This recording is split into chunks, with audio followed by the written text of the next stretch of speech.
দশম শ্রেণীর সরল সুদ কষা সিম্পল ইন্টারেস্ট থেকে একটা অঙ্ক আজ আমরা করব। তাহলে এখানে দেয়া আছে কষে দেখি 2-20 অঙ্কটা, হ্যাঁ, পৃষ্ঠা নম্বর 47। তাহলে এখানে দেয়া আছে যে রথিনবাবু তার 2 মেয়ের প্রত্যেকের জন্য ব্যাংকে এমনভাবে টাকা রাখেন যাতে প্রত্যেক মেয়ের বয়স যখন 18 বছর হবে তখন প্রত্যেক মেয়ে 1,20,000 টাকা করে পাবে। বার্ষিক সরল সুদের হার 10%। মেয়েদের বর্তমান বয়স 13 বছর এবং 8 বছর। তিনি প্রত্যেক মেয়ের জন্য ব্যাংকে কত টাকা জমা রেখেছিলেন হিসাব করি। তাহলে এটা একটা আমার ক্লাস 10-এর সরল সুদ কষার গুরুত্বপূর্ণ অঙ্ক। তাহলে এই অঙ্কটা আমরা করব। তাহলে আমরা এখানে বড় মেয়ে এবং ছোট মেয়ে লিখে নেব। হ্যাঁ, অঙ্কটা করার জন্য আমরা এখানে বড় মেয়ে আর এখানে ছোট মেয়ে লিখে রাখব।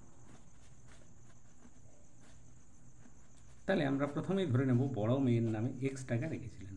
তাহলে এখানে আসল হচ্ছে আমার x টাকা, আসল পি, এটা হচ্ছে x টাকা। সুদের হার, রেট অফ ইন্টারেস্ট হচ্ছে ব্যাংকের 10%। আচ্ছা, সময়, এটা সময় হচ্ছে আমার টি। তাহলে যখন 18 বছর বয়স হবে, তাহলে 18 মাইনাস আমার বড় মেয়ের বয়স হচ্ছে এখন 13 বছর, তাহলে এই টাকাটা খাটবে আমার 5 বছর। সুদাসল, সুদাসল সুদ প্লাস আসল সহ যখন 18 বছর বয়স হবে তখন 1,20,000 টাকা পাবে। এই গেল বড় মেয়ের গল্প। এরপর আমাদের ছোট মেয়ে। ছোট মেয়ের পি সমান আমি ওয়াই ধরে নেব, আর 10% একই হবে ওয়াই টাকা। আচ্ছা, সময়টা টি হচ্ছে, তার ছোট মেয়ের বয়স হচ্ছে 10 বছর, তাহলে 18 মাইনাস 10, তাহলে এর টাকাটা একটু বেশি সময় ধরে কাটবে, 8 বছর। তার এরও সুদাসল, সুদাসল 1,20,000 টাকা।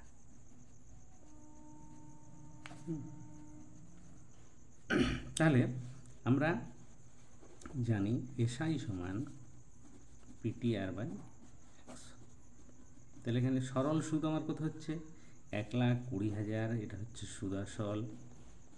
তার থেকে আমরা কি করব, আসলটা বিয়োগ করে দেব, মাইনাস এক্স সমান পি হচ্ছে এক্স, সময় হচ্ছে 5 বছর, রেট অফ ইন্টারেস্ট 10/100।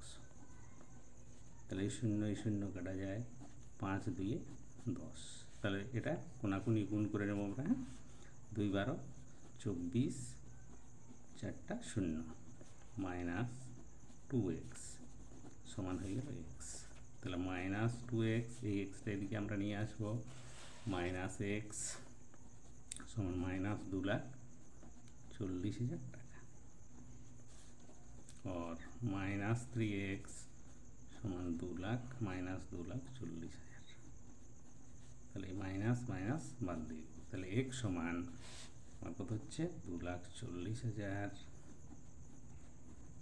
বাই 3, 3 8 24, 8-এর পর 4টা 0। তাহলে তিনি বড় মেয়ের নামে 80,000 টাকা জমা রেখেছিলেন। হ্যাঁ, তাই হয়ে গেল বড় মেয়ের ক্ষেত্রে। এরপর আমরা ছোট মেয়ের ক্ষেত্রে করব। তাহলে ছোট মেয়ের কত টাকা জমা রেখেছিলেন একইভাবে, তাহলে 1,20,000, এটা হচ্ছে সুদ আসল, মাইনাস আসলটা বিয়োগ করে দিলে সুদ হয়ে গেল, সমান পি মানে হচ্ছে ওয়াই, টাইম হচ্ছে 8 বছর, রেট অফ ইন্টারেস্ট 10/100। 0 0 বাদ গেল, 4 2 8, 5 2 10। তাহলে এদের সাথে কোনাকুনি গুণ, 5 12 60, 6 লাখ, 1 10 শত, হাজার হচ্ছে দ্রব্য, 6 লাখ মাইনাস 5y সমান এদিকে আছে 4y। তাহলে এরপর আমরা এটাকে এদিকে নিয়ে আসবো। তাহলে 5y প্লাস ওদিকে গেলে কত হয় 4y, মানে 9y। আচ্ছা, ও একটা 13 বছর, একটা 8 বছর ছিল। আচ্ছা, ছোটো মেয়ের বয়স ছিল 8 বছর, তাহলে এটা 10 বছর কাট। তাহলে 10 ইন্টু 10, হ্যাঁ, তাহলে এই শূন্য শূন্যটা সব কেটে যায়। হ্যাঁ, তাহলে জায়গাটা আমার ভুল হচ্ছিল। তাহলে এদিকে কী হবে আমার, ওয়াই এদিকে আছে, তাহলে ওয়াই প্লাস ওয়াই সমান হয়ে গেল 1,20,000 টাকা।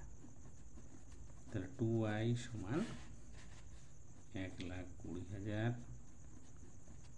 और y সমান 1,20,000 বাই 2 সমান 6 দুগুণে 12, 6-এর পর 4টা শূন্য। তাহলে ব্যাস এটা হয়ে গেল 60,000 টাকা। তাহলে ছোটো মেয়ের জন্য তিনি রেখেছিলেন 60,000 টাকা, আর বড় মেয়ের জন্য রেখেছিলেন 80,000 টাকা। এটাই উত্তর। তাহলে তিনি প্রত্যেক মেয়ের জন্য ব্যাংকে কত টাকা জমা রেখেছিলেন। তাহলে তিনি উত্তর লিখতে হবে আমাকে, তিনি বড় মেয়ের জন্য 80,000 টাকা